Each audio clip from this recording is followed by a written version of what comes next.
Hagvöxtur og landsframleiðsla. Landsframleiðsla mælikvarði á það hversu mikið framleitt af tilbúinni vöru og þjónustu í hagkerfinu. Þessi stærð oft notuð sem mælikvarði á velferð þjóða. Breyting á landsframleiðslu milli ára kallast hagvöxtur en þá jafnframt tekið tillit til verðbólgu til að hún skekki ekki myndina.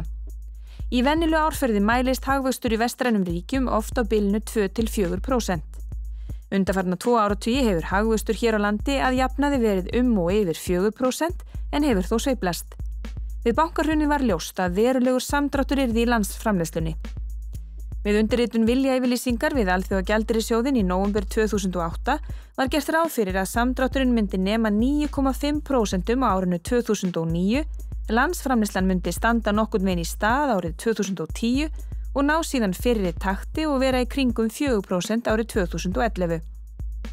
Við endurskoðanir á áætlunum sjóðsins í ágúst 2009 og í apríl 2010 var orðið ljóst að samdrátturinn 2009 hafði ekki orðið eins mikill og spáð var, en að útlit yrði fyrir að lengri tíma tæki að ná fyrri takti.